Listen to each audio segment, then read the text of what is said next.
بسم اللہ الرحمن الرحیم والشمس وضحاها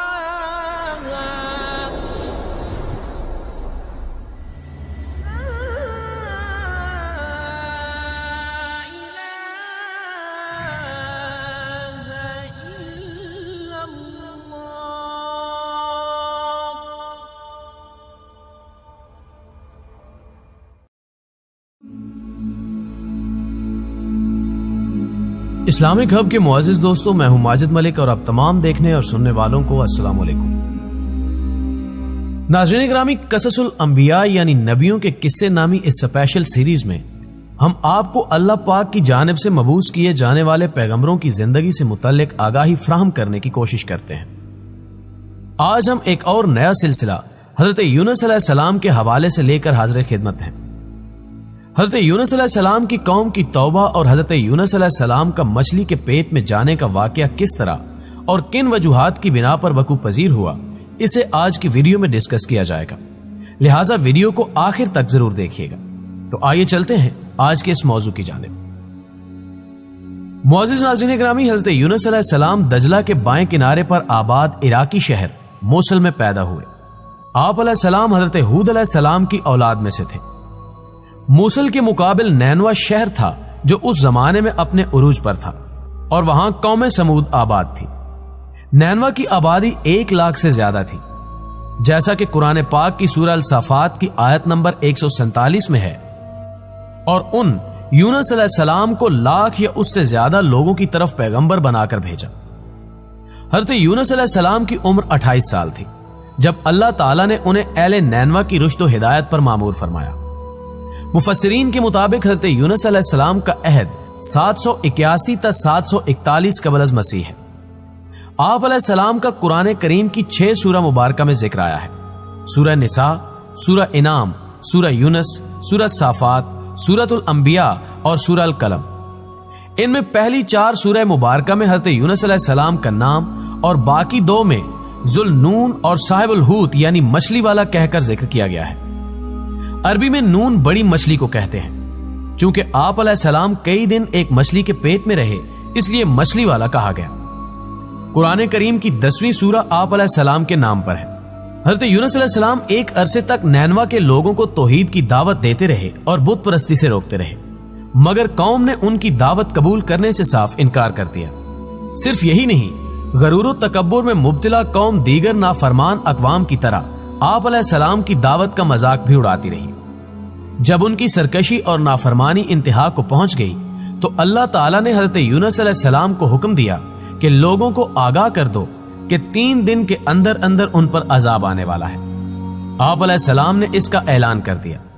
یہ سن کر قوم یونس علیہ السلام نے آپس میں مشورہ کیا تو اس بات پر ان سب کا اتفاق ہوا کہ یونس علیہ السلام کو کبھی جھوٹ بولتے نہیں دیکھا گیا، لہٰذا ان کی بات نظر انداز نہیں کرنی چاہیے۔ مشورے میں یہ بھی طے ہوا کہ دیکھا جائے کہ اگر یونس علیہ السلام رات بستی کے اندر اپنے گھر میں مقیم رہتے ہیں تو سمجھ لو کہ کچھ نہیں ہوگا، اور اگر وہ یہاں سے کہیں چلے جاتے ہیں تو یقین کر لو کہ صبح عذاب ضرور آئے گا۔ ناظرین گرامی، قصہ مختصر، حضرت یونس علیہ السلام رات کو اس بستی سے نکل گئے۔ صبح ہوئی تو عذاب الہی ایک سیاہ دھوئیں اور بادل کی شکل میں بستی والوں کے سروں پر منڈلانے لگا۔ جب وہ ان کے قریب ہونے لگا تو لوگوں کو یقین ہو گیا کہ اب وہ سب ہلاک ہونے والے ہیں۔ یہ دیکھ کر حضرت یونس علیہ السلام کو تلاش کیا گیا کہ ان کے ہاتھ پر ایمان لے آئیں اور توبہ کر لیں، مگر آپ علیہ السلام کو نہ پایا تو خود ہی اخلاص نیت کے ساتھ توبہ و استغفار میں لگ گئے اور اپنے گھروں میں سے ایک میدان میں نکل آئے۔ عورتیں، بچے اور جانور سب اس میدان میں جمع کر دیے گئے۔ تمام بستی والے ٹاٹ کے کپڑے پہن کر عجز و انکساری کے ساتھ توبہ کرنے اور عذاب سے پناہ مانگنے میں اس طرح مشغول ہوئے کہ پورا میدان آہو بکا سے گونجنے لگا۔ اللہ تعالیٰ نے ان کی توبہ قبول فرما لی اور عذاب ان سے ہٹا دیا۔ روایت میں ہے کہ یہ عاشورہ یعنی 10ویں محرم کا دن تھا۔ ادھر حضرت یونس علیہ السلام بستی سے باہر اس انتظار میں تھے کہ اب اس قوم پر عذاب نازل ہوگا۔ ان کے توبہ و استغفار کا حال انہیں معلوم نہ تھا۔ جب عذاب ٹل گیا تو انہیں فکر ہوئی کہ اب تو قوم مجھے جھوٹا قرار دے گی، کیونکہ میں نے اعلان کیا تھا کہ 3 دن کے اندر عذاب آ جائے گا۔